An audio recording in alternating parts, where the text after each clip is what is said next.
mas sim, já na outra vida, em preparação para o céu. Então, as indulgências, elas ajudam.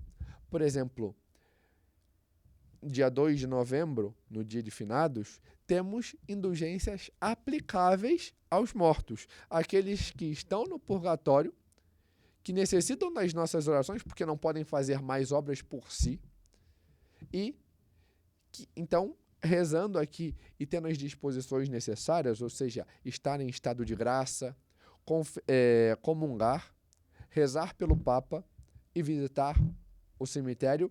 Quando fazemos isso, podemos aplicar esta indulgência a uma alma, de modo que ela se purifique e possa ir para o céu. Outras indulgências, por exemplo, quando participamos de uma adoração e ganhamos, então, lucramos essas indulgências rezando nas intenções do Romano Pontífice, estando, obviamente, em estado de graça, né? Então, temos essas indulgências plenárias, mas também outras parciais, por meio de tantas formas, né? Certas orações são indulgenciáveis temporalmente, apagam, né? Um pouco, e a plenária apaga tudo, ou seja, nos ajuda a purificar aquilo que temos dessas rugas. E, por fim, entendendo um pouco melhor da confissão, entendermos a celebração da confissão. Existem 3 modos de termos a confissão. A confissão, ela pode ser individual, celebrada comunitária ou individualmente. A confissão individual celebrada individualmente é aquela que temos de modo mais habitual, que é no confessionário, indo até o confessor e ali confessando diretamente. Comunitária é quando se inicia já com um rito, com um grupo reunido, e após essa introdução que tem a liturgia da palavra, que se tem uma breve instrução, uma preparação de exame de consciência e depois a escuta individual das confissões. E depois, então, se encerra. E a confissão comunitária, né, com absolvição geral, mas não individual, que ela é feita somente em casos graves e de necessidade, como, por exemplo, um perigo iminente de morte.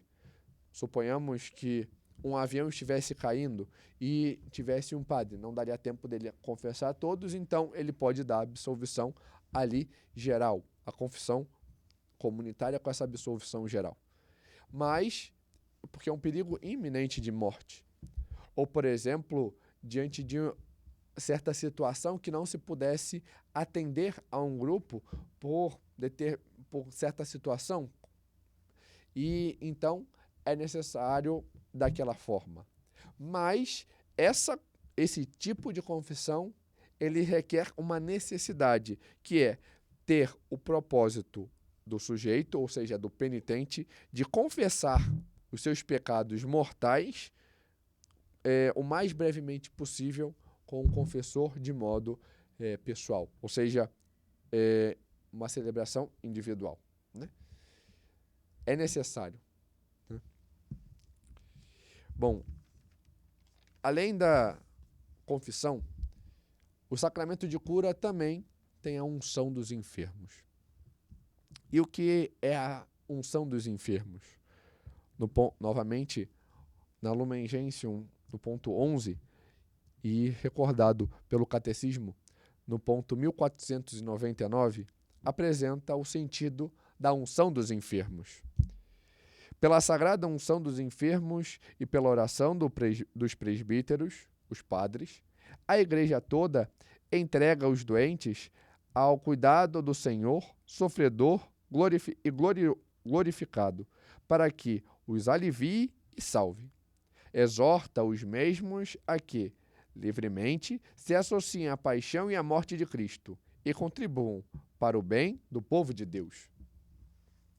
Deste modo, o sacramento da unção dos enfermos é um sacramento especialmente destinado a aqueles que têm um perigo de enfermidade grave.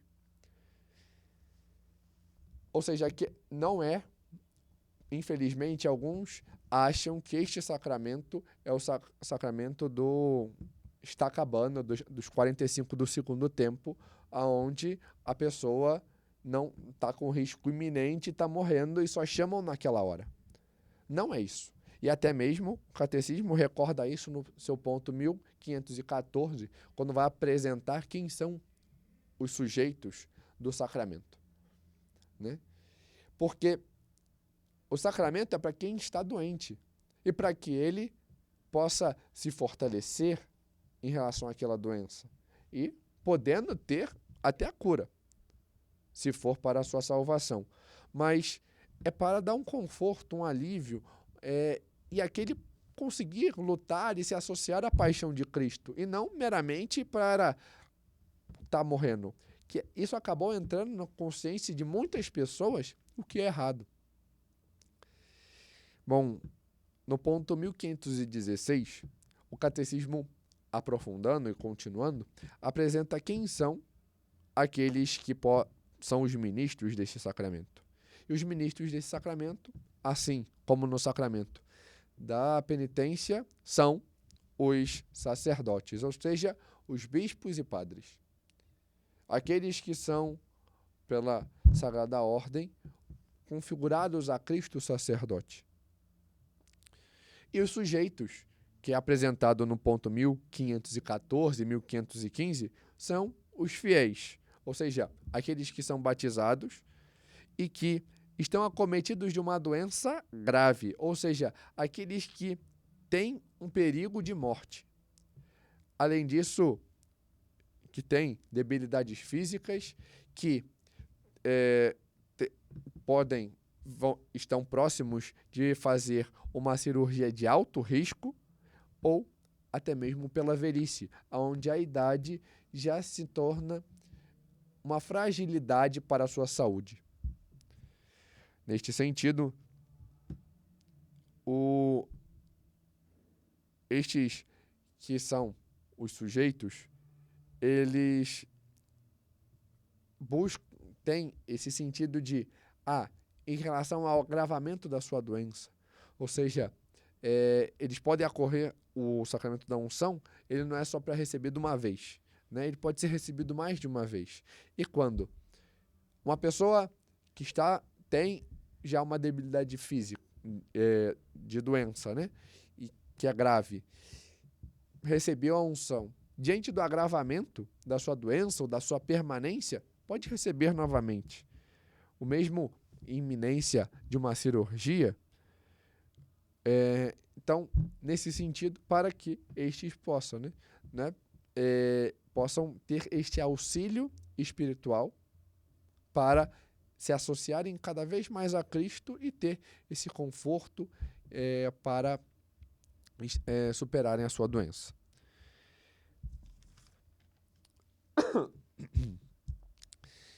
Os efeitos deste sacramento são apresentados a partir do ponto 1520 até o ponto 1523 e depois recobrados no ponto 1532 do Catecismo. E quais são esses? Em primeiro lugar, unir o doente à paixão de Cristo. Fazer com que ele se associe mais a Cristo na sua paixão, no seu sofrimento, de modo a que possa, então, se purificar e se fortalecer diante disso.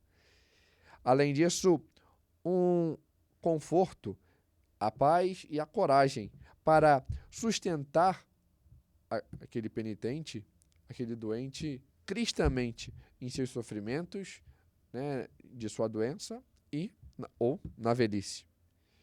Além disso, o perdão para os pecados. Se uma pessoa, por exemplo, num caso iminente, ele pode receber a unção, ainda que esteja por algum motivo impedido, né, de recebê-lo recebendo a confissão, e ele, nesta situação, recebe o perdão dos seus pecados. Claro, arrependendo-se deles. E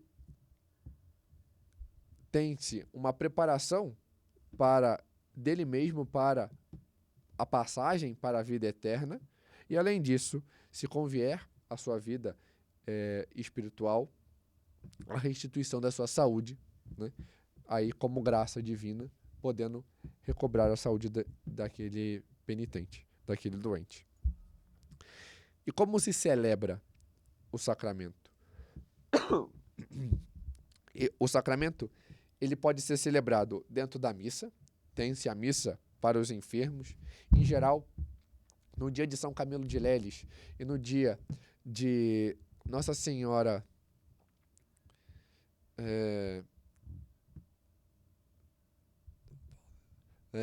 Nossa Senhora, no dia 11 de fevereiro, pode-se também ter em geral se aplica na missa. Além disso, ele pode ser recebido sendo entre a confissão e a comunhão. Ou seja, na preparação tendo a confissão e depois sendo administrada a comunhão para este fiel. No rito próprio para a administração deste sacramento, quando não realizado dentro da missa, que dentro da missa tem-se